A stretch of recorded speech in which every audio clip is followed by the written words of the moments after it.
Today we're going to be teaching you how to make magic goo from potatoes and tonic water.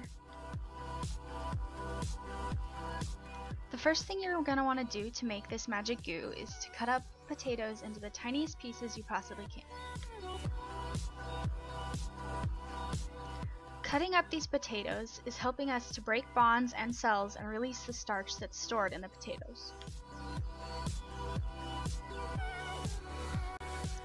After the potatoes are cut up, you're going to want to add enough water to cover all of the potatoes completely.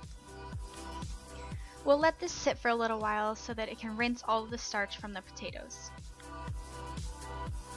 Next up, we're going to drain the liquid from the potatoes. This will allow you to actually use the potatoes and not just waste them, and it also gives us the liquid that we're looking for that contains the starch.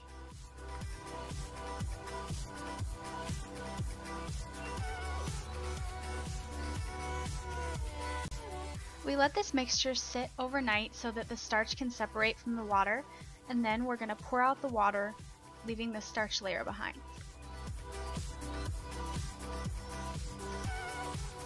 We filtered out the starch using a coffee filter so that we could easily pull it out after all the water was gone and let the starch dry. When the starch is wet, it has a sort of pasty consistency, but if it's left overnight, it forms a very nice white powder. Next, we're going to add tonic water, which is important because it contains quinine.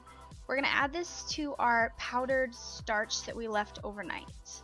This gives us a sort of paste like the starch was before we dried it.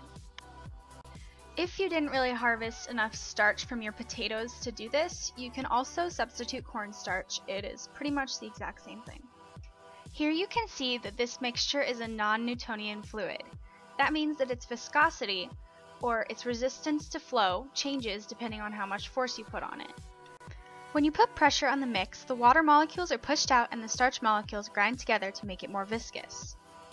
If you release the pressure, in this case the rolling, the water seeps back into the starch molecules and the mixture flows much more easily.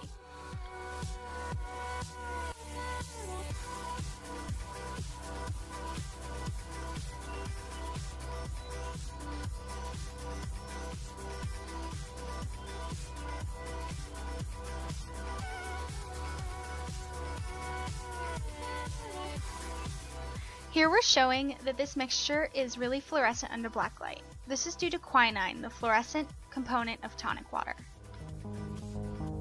We hope you learned a lot from our tutorial and realized that sometimes science is magical.